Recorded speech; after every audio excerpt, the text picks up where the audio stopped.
And thanks for staying with us here on PM Express. And in the last 1 week, there's a lot of conversation around the limited voter registration exercise. But in the last 48 hours, another angle has emerged around the same controversial registration exercise, which has pitched the Electoral Commission against Parliament. And we are asking that fundamental question. This conflict that has emerged between the Electoral Commission and Parliament, is it the real reason why the limited voter registration currently happening may leave many unregistered?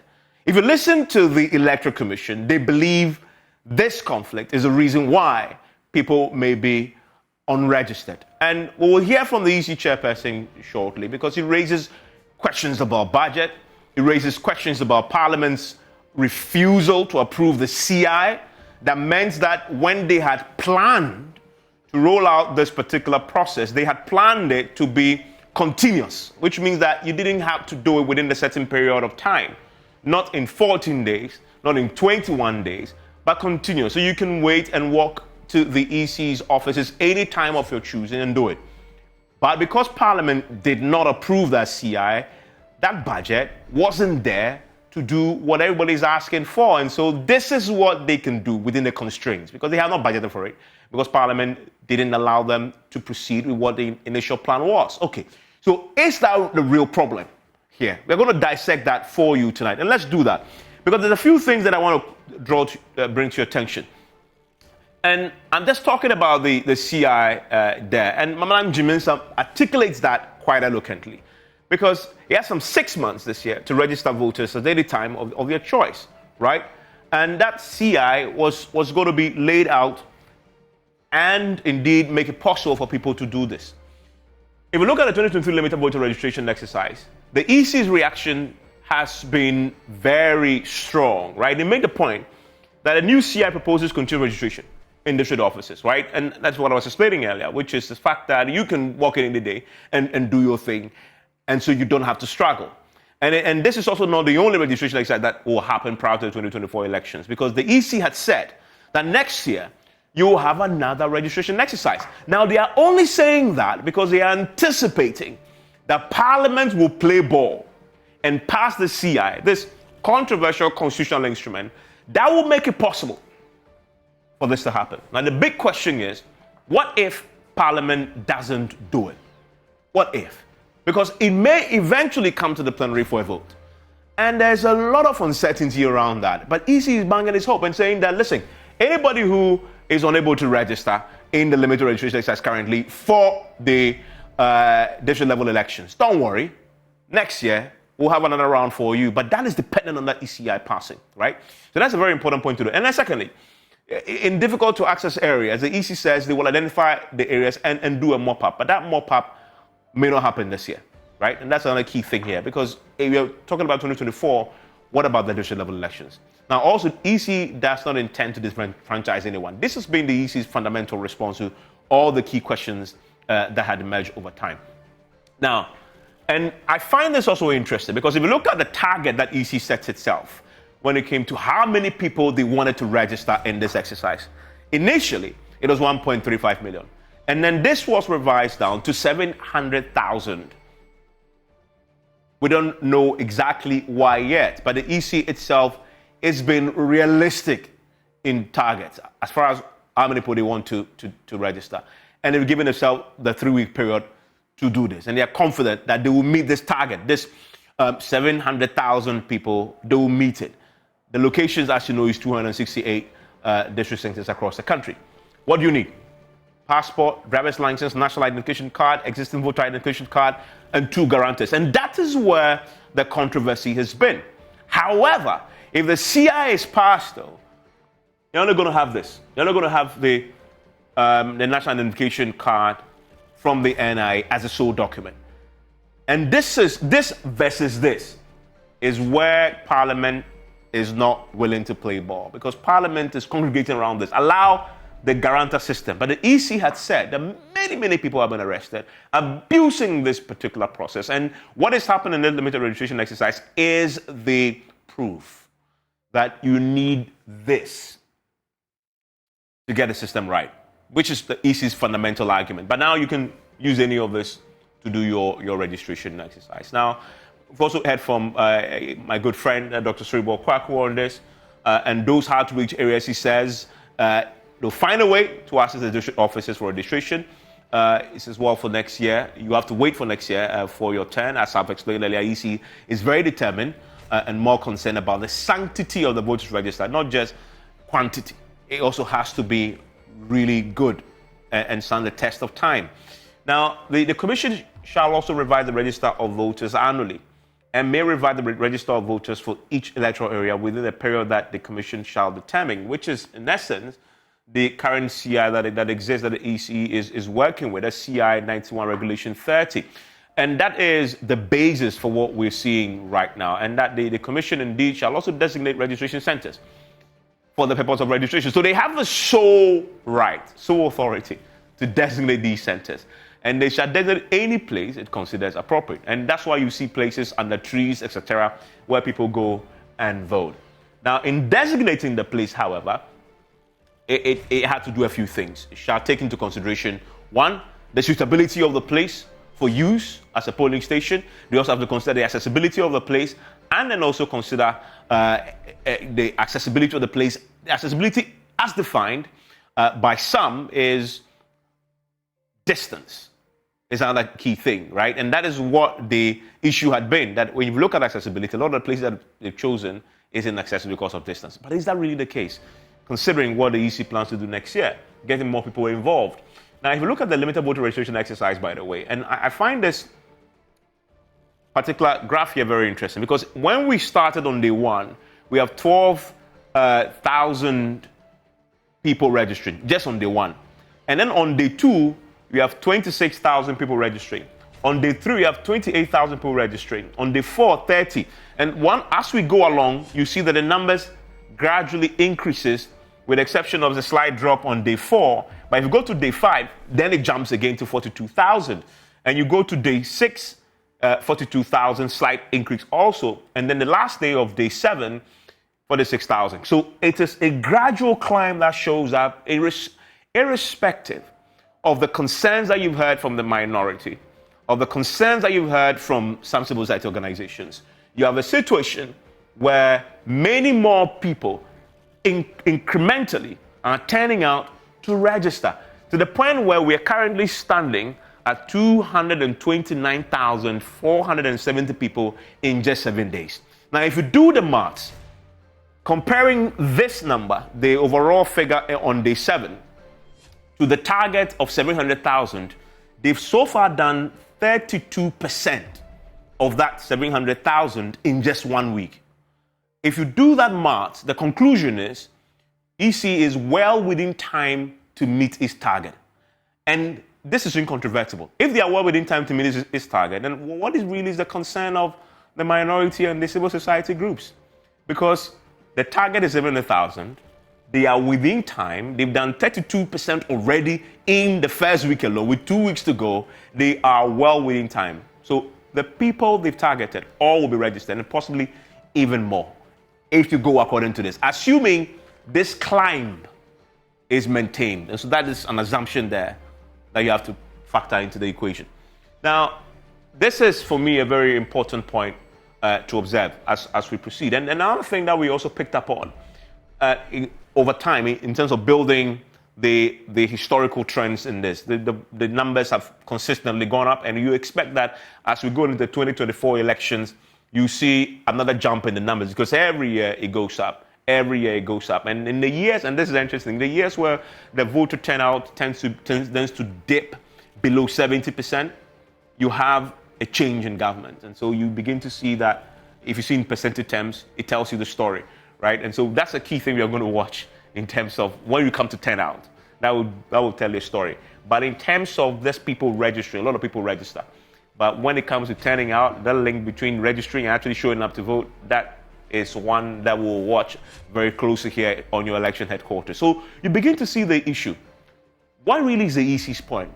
EC says, well, if anybody is not going to be registered, revising our target from the 1 million plus to 700,000, we had to consider our budget.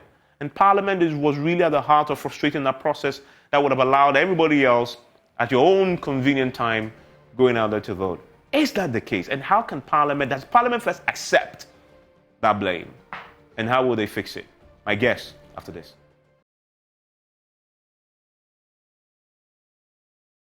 And PMFS is always brought to you by Syntex Tanks. And as you know, Syntex Tanks is the water tank for you, considering the project that you are currently undertaking. Even if you have a home and you want to store water, that will last you a lifetime indeed, and in a place that you are pretty sure it will keep your water safe and potable, you need to try Syntex Tanks, because no matter your water needs, Syntex Tanks is the right tank for you. Syntex Tanks is the first to introduce a double layer tank, and now you can have as many layers as you want. Syntex Tanks is the first to introduce white inner layer tanks in Ghana.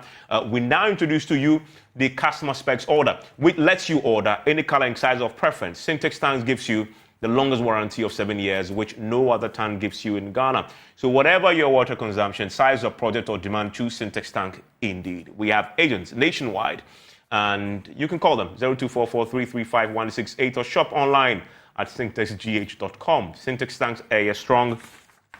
Hey, tough. My guest joining me tonight for a conversation is Andy Kwame Appiah-Kubi. He's a ranking member on the Subsidiary Legislation Committee of Parliament.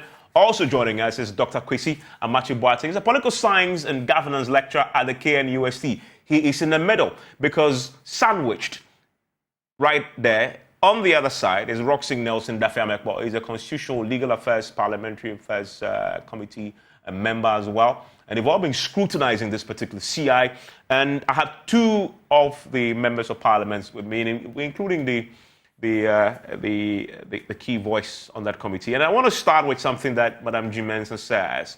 And thank you all for joining us on PM Express tonight on Zoom. But let's start with what G. Mensah says at his press conference 2 days ago, as far as what Parliament is doing or not doing, which may leave many unregistered. All aware, the Commission prepared a draft CI for continuous registration in all district offices nationwide. This initiative started last year, and the registration we were envisaging under the draft CI was for a sustained long-term basis. Indeed, had the CI passed, we would have had some 6 months this year to register voters at any time of their choice. And I like to repeat it, that had the CI passed, we would have had some 6 months to register voters at any time of their choice in our district offices throughout the country. In this regard, ladies and gentlemen, our 2023 budget and work plan were prepared along those lines. Our 2023 work plan and budget was based on a continuous registration of voters in our district offices nationwide. We did not factor electoral area registration in our 2023 work plan and budget.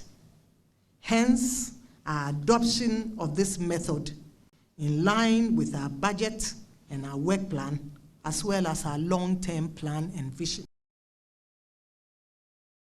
I mean, Roxy Nelson Daffy-Amekbo, you are a member of Parliament. Do you accept the responsibility, the blame for what has happened? Hello, Roxy, please unmute for me. Okay. Let's bring in Andy Appiah-Kubi. Of course, he joins us now also on the line. He is the ranking member on the Subsidiary Legislation Committee. Mr. Appiah-Kubi, you had the EC chairperson there. What do you say to what you just heard? Yes, thank you very much, and very good evening. Yes, the EC, as we all know, is a constitutional creation, for which reason it's totally an independent institution. And in the matter of the CI, the EC has made a proposal to the Parliament. They have had a pre-laying conferencing, and we have agreed on to most of the issues, except one of the identification of the applicant as a Ghanaian, in which case the EC proposes to use the national identification card, otherwise called the gather card. as the only means of identification. And this is where we have some members of Parliament disagreeing. And indeed, we have had discussions on this back and forth. And there were prayers for the EC to consider other forms of identification, including even the guarantee system. But the EC, for reasons it alluded to us, is not in a position to accept that proposition and thinks that the use of the national identification card is the only one that it prefers to use, having adduced a lot of justification to that. So this is where we are. The EC, as an independent institution, don't forget, we cannot affect the content until it comes to Parliament, and Parliament decides to reject it by a two-thirds majority. And before we get there, as an independent institution, they have the right to develop their CI and lay it before Parliament. And this is what they propose to do. Yeah, I mean, but you heard the EC chairperson. He says they had planned that Parliament would have approved this last year to allow them the chance and opportunity to do it on a continuous basis. And because you didn't do that, you've left them pretty shortchanged in the way that the budget is affected, unable to roll it out on a more continuous basis. Why hasn't this CI been passed yet? Well, as far as I know, we have had extensive discussion on it in pre-laying conferencing. And having come to the position that we have right now, I personally don't see any reason why it cannot be laid. And indeed, myself, I have been questioning why the EC hasn't brought the CI in the form and shape that it has now. And let Parliament take a decision on that. I've heard people say that Parliament is frustrating the EC in laying its CI. Parliament doesn't have any power to frustrate the constitutionally mandated institution to lay its CI. Parliament doesn't have it. Maybe it's about consultation between Parliament and EC that has solved the filing. But I don't think that Parliament has any power to frustrate the EC in filing its CI. So I will not accept the fact that it is Parliament that has not allowed EC to file the CI. They probably have to come out with a better explanation why it hasn't been filed. As far as I'm concerned, we are waiting for the filing of the CI for it to continue the process of maturity. Mr. Pegu, you say that it's not Parliament that is frustrating the process, but I say Parliament doesn't have the power to frustrate the electoral commission. Yeah, you say you don't. You say you don't. But the EC chairperson is very, very convinced that this whole delay is because of Parliament. Well, it's because of probably discussions even beyond the pre-laying conference. Because I've been part of the pre-laying conference, and at the point where we agree that it ought to be filed, I don't see why it cannot be filed. If the EC is experiencing some frustration in the process of filing, EC may go to court to seek orders that will be compelling on Indian Parliament to facilitate the filing. For me, I have not seen any frustration on the part of Parliament in the filing of the delaying of the CI. If it is true that somebody is frustrating, then somebody is undermining the independence of the authority, of the committee, and it ought to be brought to book. But for me, I don't have any evidence of any such frustration. That is why I'm saying that Parliament not having any power to tell me, I cannot think that Parliament is doing that. So if Parliament is really, if there is any person who is frustrating EC, I would say that by the Constitution, my understanding is that nobody has any such authority. So if it becomes difficult for them, they can resort to court for interpretation. Mr. Machubuateng, where do you stand on this question?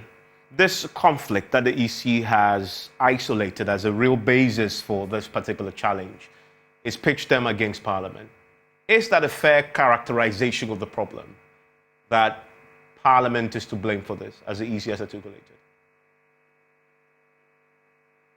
Good evening to your viewers, and good evening to the other gentlemen. Actually, you want to find out whether Parliament has a case. What is taken out currently has got to do with the mode of identification of individuals who will be registering. And we know that everybody hasn't got a Ghana card yet.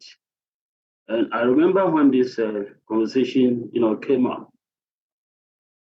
I stand to correction, but I can recall that we couldn't get a firm assurance from the NIA that it was in a capacity to deliver and give everybody who wanted to get a Ghana card a copy. We also know that there have been challenges involving some people who have already gone in for the card, and there have been difficulties. They have been asked to go to the district centers. They go there, they are not able to get it. They are asked to go to the regional centers. There were times that some people complained that they even had to come to Accra to change their Ghana card. So we have these challenges there. So I like to believe that Parliament, representing the good people of Ghana, did the right thing by insisting that at least we shouldn't necessarily stick to a Ghana card. Let's get some other means for any other person who want to register, but for one or other reasons hasn't got a Ghana card. So I don't think this is an unreasonable position by the Parliament to take. I think they're taking the interest of the Ghanaian, who need not be constrained in any way by anything from the Ghanaian state to participate in the political process. So I think that was a fair position by the Parliament to take. Okay. So where we are now, there's a real concern around disenfranchisement. That is a very fundamental constitutional human right. EC had a target of over 1 million people. Revised it to 700,000, which means that in itself, you can read a lot into that and say, well, that is an admission that they are constrained. And then you hear the EC chairperson say, we have budget concerns. That will necessarily lead to some people not getting an opportunity. EC then says, we'll mop up. We'll come to areas that we can't reach. But that will happen next year. Again, an admission that for at least the district level elections, there may be people who may be disenfranchised, right? If you examine all that, who takes the blame on this one? This issue, you get some understanding that the EC is becoming an interested actor in this whole thing, because it appears to be following the cases that people bring up. It's not necessarily taking a proactive, a position on that and going ahead to try to address some of the concerns.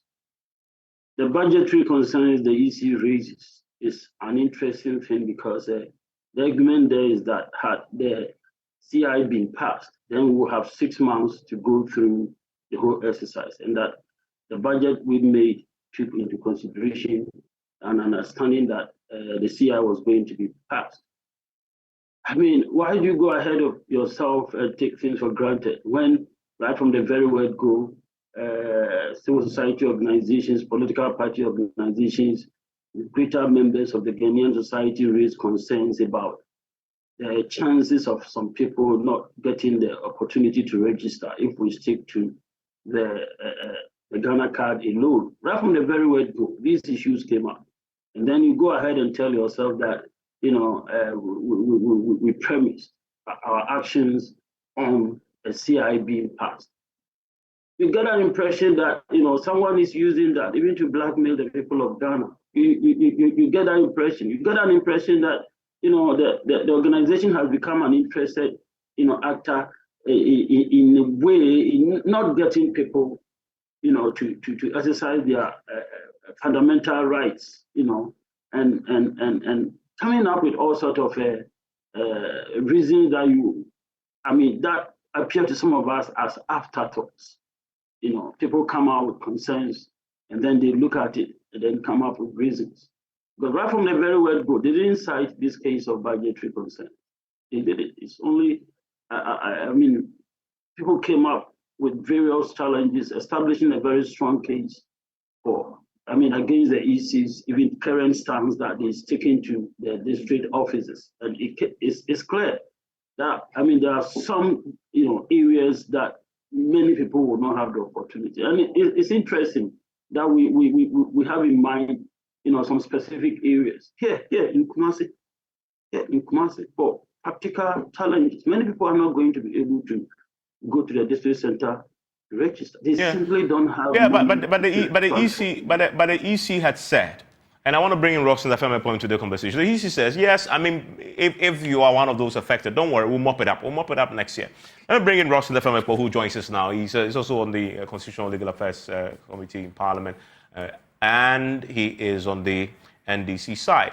Roxanne, earlier, Andy Apia Kubi, who is a ranking on the Subsidiary Legislation Committee, was very clear that when the EC complains about being frustrated by Parliament, no MP, Parliament cannot frustrate them. They can actually go to court and force and get a court to interpret the constitutional provision because Parliament cannot stand in the way of a CI. But the EC chairperson is very convinced that if you had done your jobs and allow the passage of the CI, the current complaints you are currently putting out there, there'll be no need for it. Because people would have had all the time in the world to register in a continuous voter registration exercise. You shot yourselves in the foot, did you not? At least the NDC has been the most vocal critics of this electoral commission and this limited voter registration exercise. But if you had played ball and allowed the CI to pass, you wouldn't have had any concerns about people being disenfranchised in the registration exercise. Thank you very much. I'm grateful to God that I have the opportunity to speak to this matter tonight on your show. And I beg of you, if you ask the question, allow us to answer, don't run commentary. We never shot ourselves in the foot. First of all, the EC commissioner and her deputies, they lied against the institution of Parliament. And this is how. Sometime in November 2022, after the 2023 budget was read, the EC came to Parliament with what they called medium-term expenditure framework, as well as its budgetary expenditure for 2023.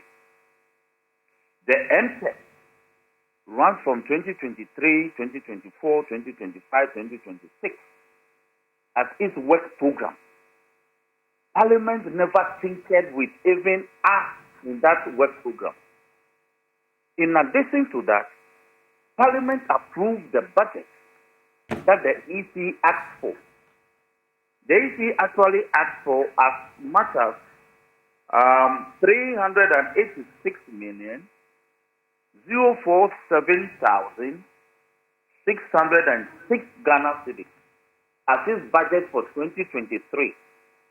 Out of that budget, Evan, the EC specifically asked for 56,059,846 Ghana cedis as the budget for its continuous registration. And that is the language of the CI. The EC never needs a new law in order to carry out its mandate, as this present registration has demonstrated. The position of the minority has always been that you don't need a new law to carry out your mandate. What does the existing law say about registration? If you go to CI 91, Regulation 2, which is on registration centers, Regulation 2, Sub-Regulation 1A, speaks of the fact that the EC can conduct registration at each district offices. Now, in sub-regulation 2.2, it says that the EC in designating other registration centers may take certain factors into consideration, especially access and convenience. Now, in sub-regulation 2, sub-regulation 4 of CI 91, as amended by CI 126, Parliament was very clear that in granting that discretion to the Electoral Commission to designate additional registration centers, it could be abused. So what did Parliament do? Parliament said, you must take into consideration the existing gazetted polling stations when you want to consider additional registration centers in the district. So in other words, you must designate the district office as well as the existing polling stations in the various electoral areas as your registration center. You have come for money. Parliament never deducted a pesewa from the 50-something million that you asked. Then you wake up at sometime in September 2023 and says that Parliament didn't do its work. Quit work. Quit work. The MTF that you brought, there was no mention of a certain CI which is yet to be passed. Your framework was based on the work that you want to do this year, 2024, 2025, 2026. We didn't prepare that framework for the Electoral Commissioner. You brought it to Parliament and we approved it for you.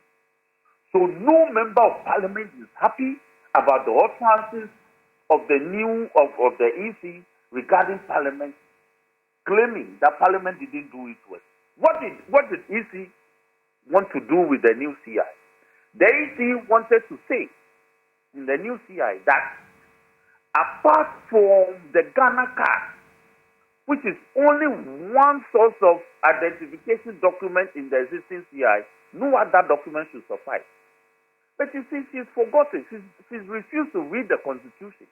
And then Article 50, the power to enact a regulation for the operation of the EC lies with Parliament. It doesn't lie with EC. EC does not regulate itself. You are supposed to implement laws passed by Parliament. And Parliament says that if you do that, you are going to put the people who come to the registration centers at a lot of distress. So we, as the power of legislation that is supposed to make the laws, we won't do that for you. Where is the fight in this? Why does the minister want to run the Electoral Commission as a sole proprietorship? We are Parliament. We say that we will not enact that kind of legislation so that you go and identify people with only Ghana card. And then you go to town and you are talking ill about Parliament. So it is never true that Parliament didn't do its work. It is never true that Parliament didn't approve budget for her. It is never true that Parliament didn't approve its program of action for her. We have approved every single program she brought to Parliament. We never took a pesewa, we never deducted a pesewa from the figures she brought to Parliament. You shouldn't blame Parliament for her incompetence. Well, Barak Singh, he laid the foundation for what she said. The EC was planning for this year, and they had anticipated that Parliament will approve the CI. Where are we with the CI, by the way, as far as this process is concerned? You have asked the question, so let me answer you. Anticipation of an approval does not constitute an approval. If you anticipate that Parliament will approve a certain proposal you brought to Parliament, does not constitute the fact that you can assume that Parliament has approved of that proposal and therefore you can proceed to act on it. Why is he not conducting the present registration based on the supposed CI that she brought to Parliament? Because it's not been approved. So the law that she's working with now is actually CI 91 as amended by CI 126, which has always been the position of the minority and the NDC that is the law that is sufficient for registration to be done. Do you know what is done? The law mandates her to conduct a continuous registration. That is the language of the law. she has decided to name it a limited registration. Parliament didn't enact a law about limited registration. Parliament says that allow every person. Evans, if your nephew turns 18 years tomorrow, Parliament enacted a law to be able to enable him to walk into a district office. Yeah, but that's exactly what they're doing right now. No. That's not what she's doing. What she's doing is limited registration. That is registration that is conducted on periodic basis. Yes, but during the limited period, everybody, once you qualify, can go and register. But that is not the law. That is not the law that Parliament enacted for her. Parliament says open your district office every day. Allow people to walk in. People are celebrating birthdays every day. You must fund that. Roxanne, the reality is you must fund that, and then you're definitely out of order by talking about somebody being a PR. I'm asking a question. My job here is to ask the question, and then your job is to answer. I'm asking you. You're saying you do control registration. That will cost more than limited registration. Where is the funds for that? And you are Parliament, so you control the purse. We don't control the purse. Well, you approve. Nobody can spend a dime in this country without Parliament's approval. Evans, no Parliament has tinkered with the EC's budget ever. So if you're of the opinion that it is continuous registration that will let you serve the people better, bring the appropriate relevant budget for Parliament and defend it before Parliament for Parliament to approve for you. Don't come and ask for a certain millions of Ghana cedis and go back and say that it is not sufficient for me to be able to conduct continuous registration. In any case, isn't the EC operating a 5/7, 24 hours around the clock district offices with the district director of elections every day at post from Monday to Friday? Don't they have officers at district offices? So why is it that you cannot demand that persons who turn 18 every day can walk in and have themselves registered? That has always been the law that Parliament enacted, not what he's doing. Roxanne, stay with me. Let me bring in Apiakubi, because somehow this has to be resolved. The CI in question, the only controversial subject in it is whether or not to use the Ghana card as the sole identity document, which is fundamentally the controversial point. And Apiakubi, I want to clarify this point, because before Parliament went on recess, there appeared to have been a consensus on both sides of the aisle that the EC must include the guarantor system. Does that still hold? Even first and foremost, who determines whether or not the laws are adequate? It is no Parliament, nobody, no institution, no person has any right to interfere in the work of EC, because it's a constitutionally created independent institution. And if Roxanne says that the laws are adequate, it doesn't lie in his mouth. It is EC alone that is mandated to enact laws in respect of electoral processes and electoral registration and electoral reforms and all that. And therefore, if at any point in time EC thinks that it is necessary to amend existing laws to suit the present circumstances, it is only EC that can do that, not Parliament. And all that Parliament will do will be to either accept or reject the enactment as it comes. We cannot even affect the content of that enactment. And in any case, Parliament doesn't even have power to insist that EC must do A or B. No.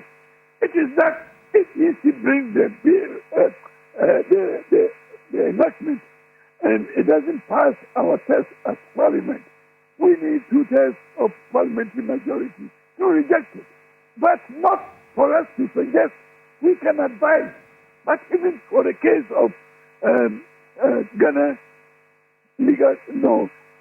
Bar Association versus Attorney General, it said if you consult, the consulting decision is not binding. And therefore, whatever we would tell the Electoral Commission will be our suggestion to the Electoral Commission. It is not binding on the Electoral Commission. So nobody can insist that you have to include this or that into the enactment. So if he brings it as they think fit, subject to circumstances, all we have to do is to go under Article 11.7 and maybe reject it by two-thirds majority or let it pass. So we don't have the luxury of restricting or making suggestions and demanding that A and B must be inserted or saying that even the law is adequate. We don't have that luxury because it is only the EC that has the constitutional mandate to do anything about the enactment in respect of our electoral process.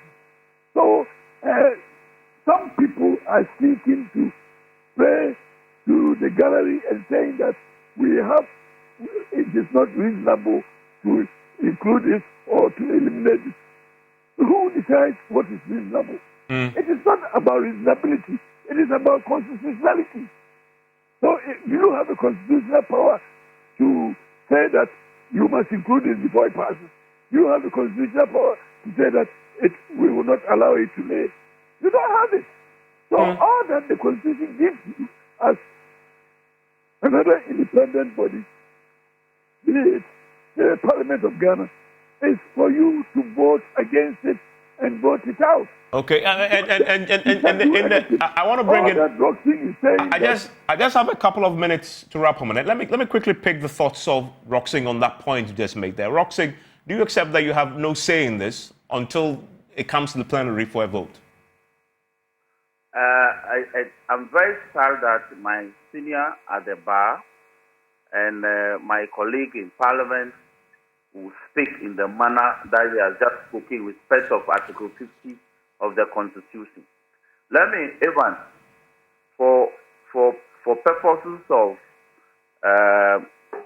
our listeners, the constitutional instrument, which is supposed to contain the regulations that will govern the activities and operations of the Electoral Commission, it's not enacted by the Electoral Commission. It is not. So my senior got it wrong in law. It is Parliament that will enact that regulation for the EC to implement. Parliament has been questioning the EC to show to Parliament where the lapses are in CI 91 and CI 126, the present governing legislation for its work. EC has not been able to show. So Parliament is saying that then you cannot call upon me to effect the kind of amendment you are asking for. In fact, if we carry the amendment you are asking us to do by passing the new CI, you actually be adversely affecting the fundamental rights of the people. You'll be conscripting it. But they have gone ahead to implement it technically, and that is all we are seeing. Yeah, okay. So my brother and my senior and the Apiakubi is totally wrong on this matter in terms of law and procedure. Well, the EC does not regulate itself. It is Parliament that regulates EC. We are not interfering in the work of the EC. Well,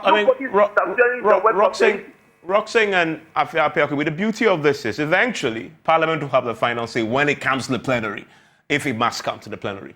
For a conversation. Roxing, thank you. Andy Apiakubi, thank you very much. And also, you had earlier who joined us in the middle there, helping us assess this, Dr. Kwesi Amachi-Boateng with the KNUST. Go and register. It is your constitutional right. Enjoy the rest of your evening.